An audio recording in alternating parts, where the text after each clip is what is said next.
Thank you for joining us for another episode of Tog Talks, sponsored by Photographer Entrepreneurs Association. And if you haven't had a chance to check out the association, go to photographerentrepreneur.com to learn more about photography business resources, templates, training, and support. We'll see you over there.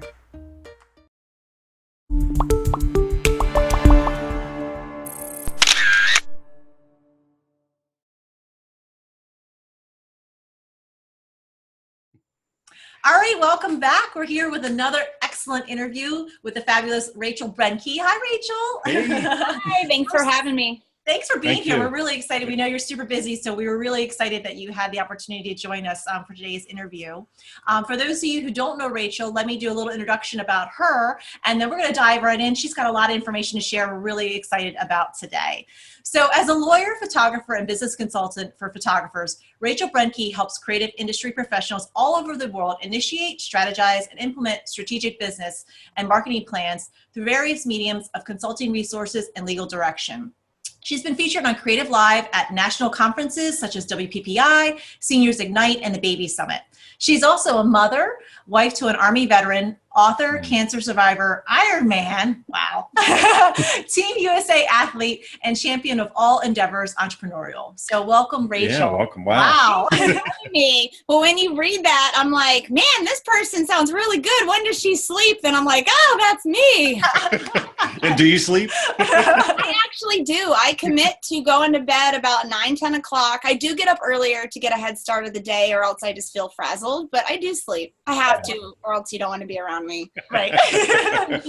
So why don't we just start off by you telling us a little about you, your business, your expertise, and maybe something about your business that not many people know about. Yeah, so I started just as a general business consultant, and I still kind of do that now as well, but this was before I was a lawyer, and I just loved, I was running my own businesses. I would love just helping friends. They always had questions of how to run them, and that's kind of how the consulting firm developed. And then I was like, well, legal would be a really good piece to add to what I desired. At the time, I was kind of feeling a struggle between, do I want to do business law or criminal law? Because I really have a heart for prosecution of child sex crimes, which is total like 180 from what I'm doing right now.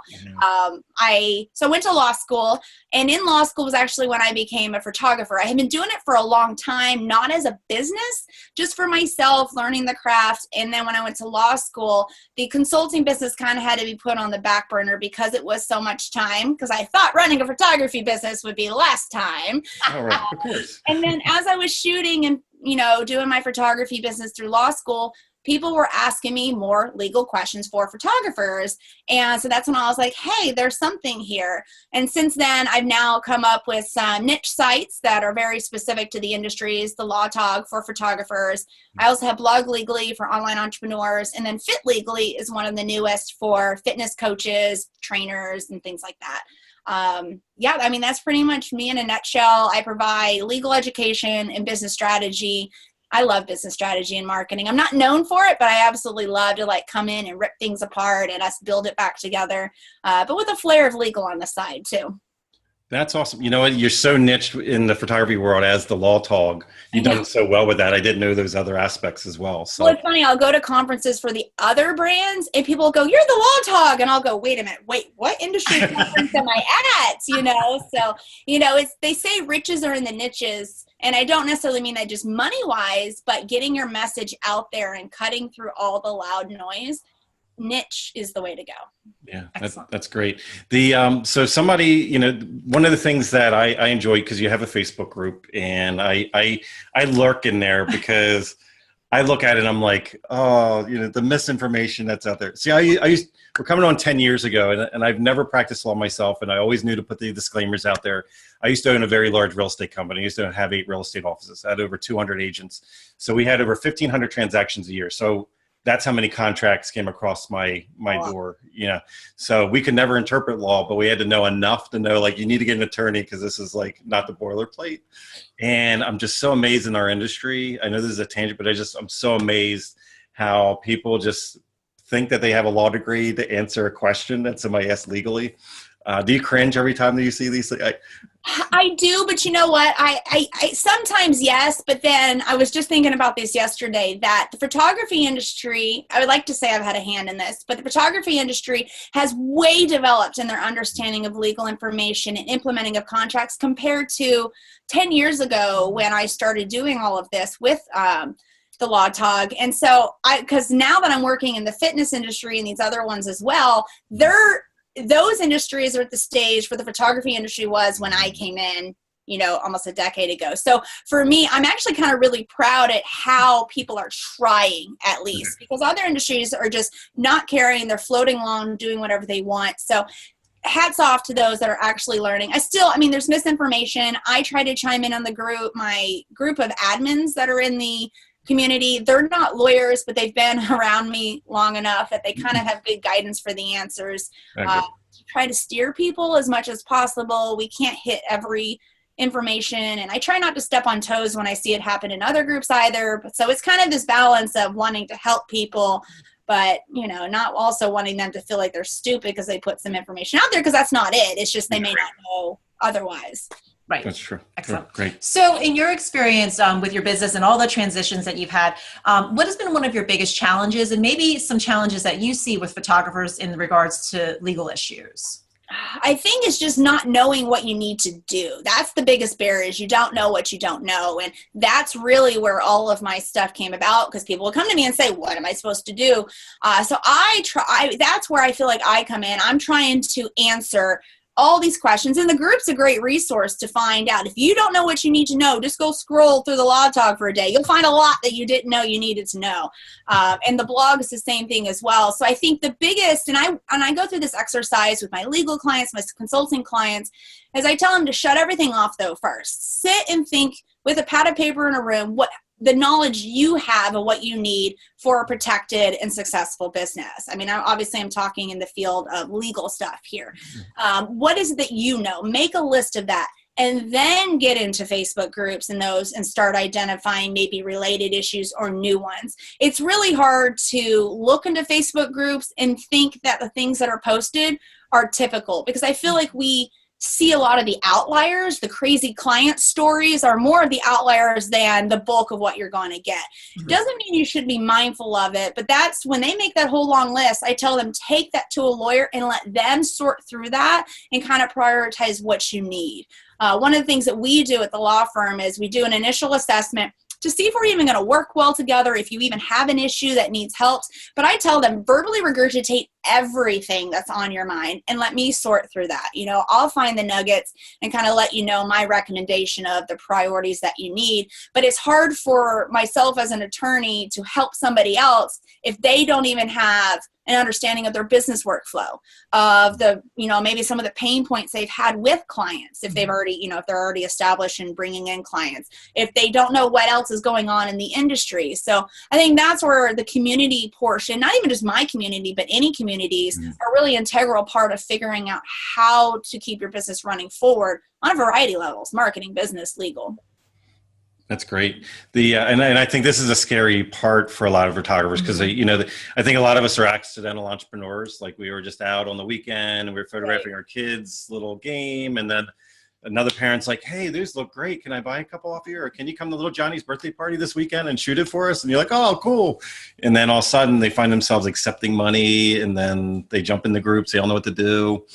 And the hard part about that is that I struggle with that situation you're talking about. It's super common. I mean, and I'm not knocking it at all, but what I want people to be mindful of is that liability doesn't care if you're charging $20 or $2,000. They don't care even if you're really taking money. If you're putting yourself out like a business, it can occur. And so it's really important to have the legal structure, choosing an LLC or a corporation, the contract, the liability insurance, all of this in place, because while you just may be part-time, or you just might not even be profiting, but you're still taking money, you're in business, you need to act like one in order to protect yourself. Yeah, I love that. No matter what size business you are, big or small, you have to have that protection. You have to treat it seriously. I love that. Yeah. You know, and one of the struggles, like, I get it. I built all my businesses. We didn't have two pennies to rub together when I started doing the consulting stuff. And I tell the story about how I would go around the house and find stuff we had to sell so that I could pay for the next month's subscription for, you know, MailChimp or something, and to get it going. So for me,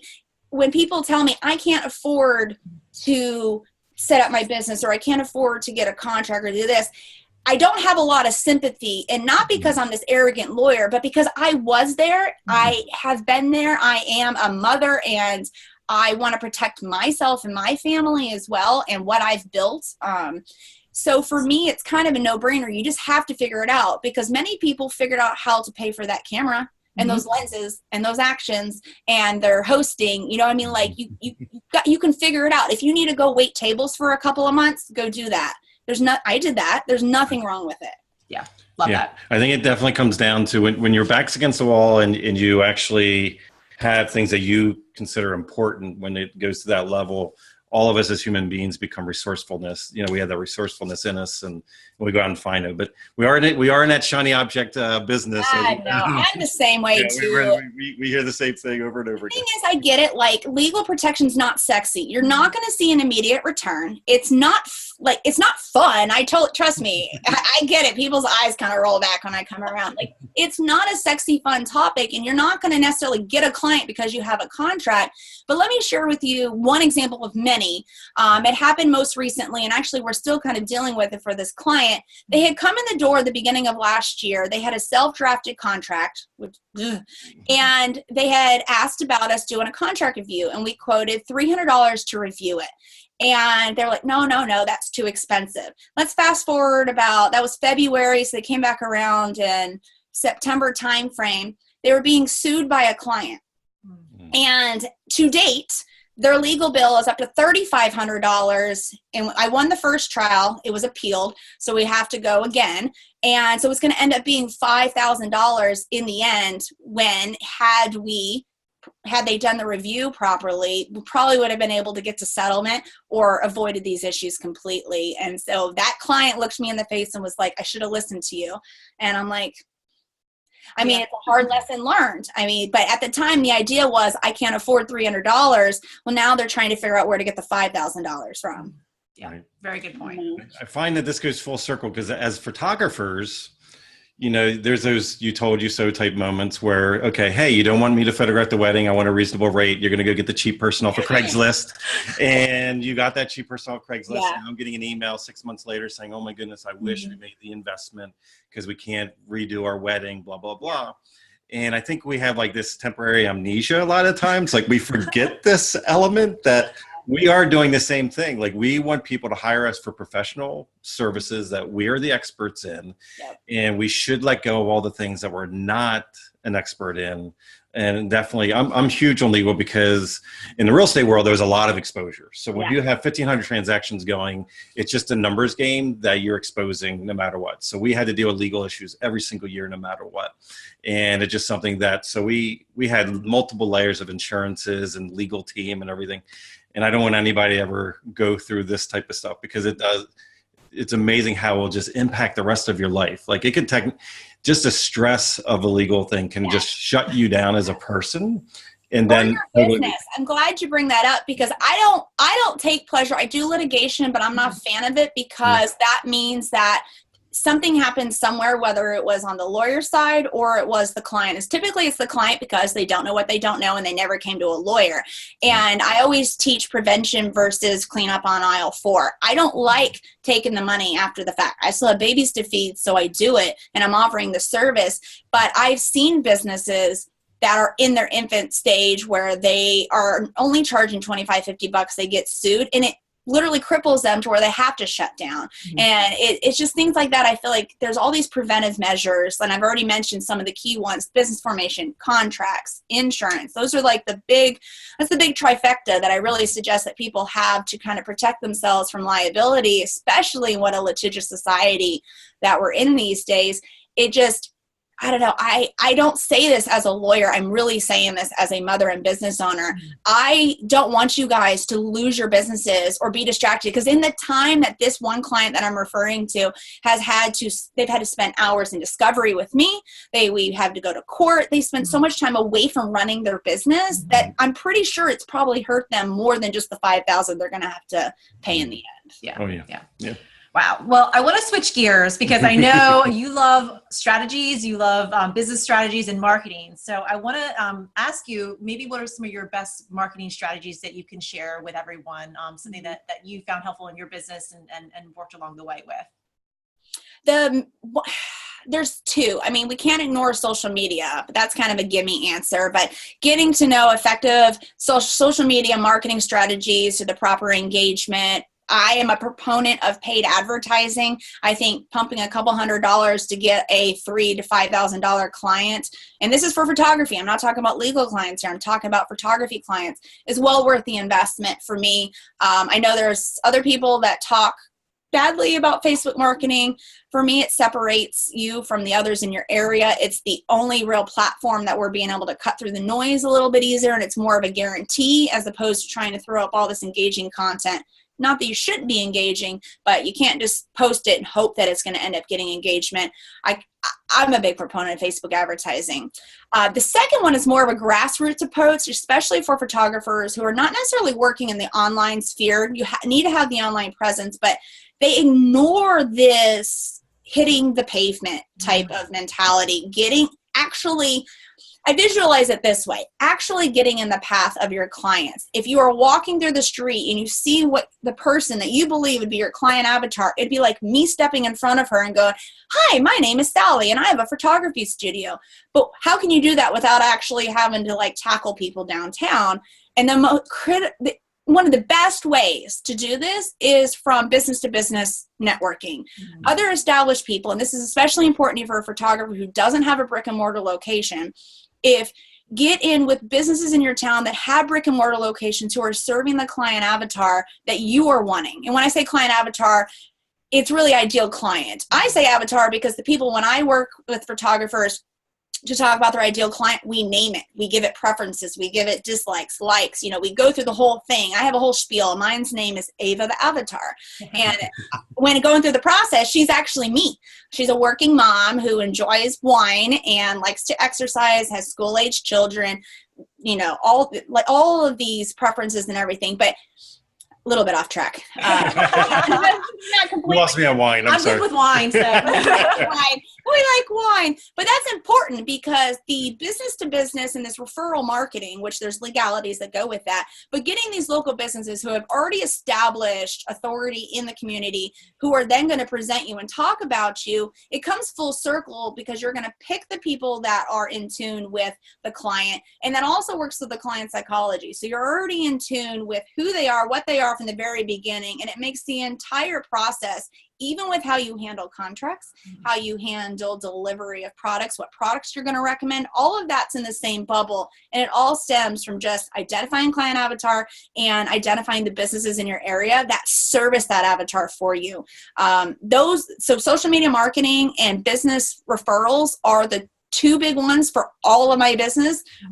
They probably make up 90% of my marketing plan. The other 10% is kind of some other unrelated type of activities, but I don't get as great of return for those.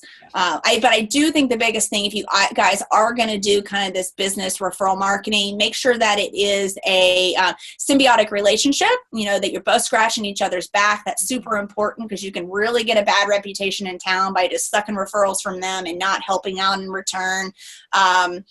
Adhering to your word. Make sure that you're giving the best to your clients because word will get back to that other business owner. And then if you are doing business referrals, a formalized referral program, like in town, I work with a cupcake shop. And because remember, these are moms that have school-age children, and school-age children love cupcakes. And I work with a cupcake shop and they receive X amount of money every time they send a client to me who books me. Now we have to disclose that to the client. So that's a little bit beyond the scope kind of the question here, but just know that there's our legalities when it comes to marketing if you guys are doing like a formalized relationship. I've seen some people do this with venues who have preferred vendors as well. All of that needs to be disclosed to clients just to make sure you're on the legal up and up. I don't have a problem with referral programs like that. I know that there's been a lot of talk recently about it. I think it becomes dirty when you don't disclose it. If it's full and upfront and the client knows about it, most clients don't really care. They're like, okay, great. Yeah. No, I think that's really important that you bring that up as long as you're transparent about it. You know, there's lots of ways to work around with that with referral programs, and it makes better sense to be transparent about up front. So yeah, we're big proponents of getting in front of people face to face as well. That's where we build our business from scratch and build it up. And it's just amazing that everybody's caught inside of this little tiny screen in their face. And we're always about, you know, there's a human being that feels isolated just like you, that's on the other side of the screen. And we allow these multi-billion-dollar companies to convince us that this is life now, you know. And I think all of us get excited when we have a chance to break bread or have coffee or meet people, you know, face to face. It's almost a dying art, which I'm saddened. But we count on that in our local market. We count on our competitors to be lazy and be doing Facebook posts all day long because it separates us. It puts us into the blue ocean and gets us away from all the piranha and sharks in the red ocean. So, you know, that's... I'm glad you said that because, you know, Mark Zuckerberg just made that big announcement for Facebook about this whole idea that they're going to try to drive for more engaging content, and everyone's freaking out. And I'm over here going, this is awesome, because if you pivot and grow with it, you're going to be separated out even more. He's giving you an opportunity here. And I mean, not that I love everything they do. I miss the days when I could post something and everyone saw it, but it pushes and grows, and it keeps you from becoming complacent in your marketing, which is crucial. Even when you find things that are working, you still need to find ways to fine tune it, because your consumer starts to become numb to it. And you just got to ebb and flow and pivot. And so I'm excited for the changes, honestly. So it'll push me and grow me, hopefully. Excellent. And the changes are going to be indefinite. So we all need to get over it, because every couple of years they have to do something to reinvigorate everybody to come back to the platform. Or all of a sudden we're going to be talking about Facebook like we do with MySpace and AOL and all the other, you know, platforms in the past. So. So you've already given so much good advice, but for a photographer that's just starting out, what advice would you give them? I think the biggest thing is making sure that you're pricing appropriately, you know your costs, and you know your profit margin is. Digging into the cost, and I'm not going to go too far down that list, but it's everything. It's everything that requires the lights to be on in your business, the camera, the website, the hosting, the legal, the insurance, the savings for a rainy day, the savings for taxes. That right off the top is one of the top things I see, that people are just, well, I have a camera. Oh, I'm going to charge $25. Nothing wrong with that. Not knocking that, but their expenses end up being $100. Well, you're in the hole right off the bat. You're going to become discouraged. Burnout, you're not going to last. The second one would be obviously not in priority order here, but the legal stuff. Business formation. And I keep saying this because I still get shocked when people don't have these in order. I've talked to photographers who've been in business for 20 years who now come to me with an issue, and they never set up to insulate their business through a limited liability structure, whether it's an LLC or a corporation. They may or may not have contracts, and they may or may not have liability insurance. Those are the key legal investments I think you need to make up front. There's other things we can talk about later, of like copyright and trademark and those sorts of things, but those are not priority to me as much as protecting the actual core, the actual portion of your business that's going to keep running. With that, can I tell them about my checklist? I have a free checklist. Absolutely. Definitely. Please. I'm not like this whole, come on down and check out my stuff. No, but at thelawtog.com, it's /biz checklist. I'm pretty sure are free. And we can put the links for everyone to check it out too. I think it's Biz Checklist, BIZ Checklist, and it walks through kind of all the steps that I think that a newer photographer should be mindful of, but even people who've been in business a while can use it kind of as a gauge. One of the things I really encourage all of my clients, business consulting and legal, is that they shouldn't just do contracts once and never come back. They shouldn't just talk to their attorney once and never come back. It is, your business is hopefully growing, your prices are changing, the issues that you face are changing, and so you need to keep a pulse on that and kind of adjust with the growth of your business, with all the, anything that may be going on. You may have started offering new brands of photography or services or products, and all of that needs to be contemplated into the legal situation. So even that checklist can be used the same way. I encourage people to take that every year and look at it again and walk through it to make sure that everything is good to go and gravy. Yeah, Melissa's a checklist queen. I know, I'm like, checklist. Checklist. And how you're talking about it, I think is so important because, and I just pulling from my previous experience, is that whenever you're dealing, especially with something that's legal, like all year long, as business owners, we're going to have those clients that are going to push us past the point that we thought was a reality. And we're going to be like, wow, I don't want that to happen to me again. And that's a key moment to make a note to say, hey, this is something I need to add to my contract in the future. Not me writing it, but hired a professional. But there's probably a lot of those where you see it online, somebody got taken advantage of. Everybody's like, wow, I never thought about that before. Like, so that agreement should be like a living document. It shouldn't just be like, oh, I did it once. The other end of the spectrum of that is, you got to remember, majority of the posts you see in groups are the outliers, like we mentioned. Oh, yeah, you said that, right. So don't go shoving a lot of stuff in there just because you don't want it to become muddled and distracted. Like, here's some things that don't need to be, or they're already protected by law, or, just this is where a lawyer could really come in to make sure that it is a good one. There's also a lot of things that people try to shove in there that are really more of business policies and less contractual.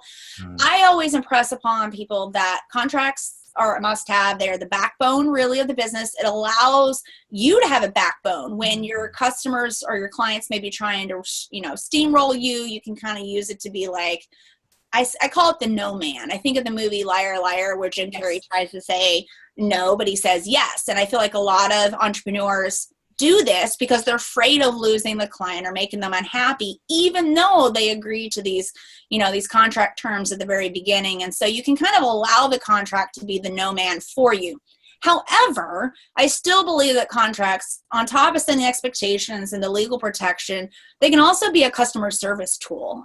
Depending on how they're drafted, if they're done properly, you can have it so that you can waive minor breaches. So, for example, your clients don't pay on time one time, or they ask for their gallery to be extended, or to reschedule their in-person ordering session.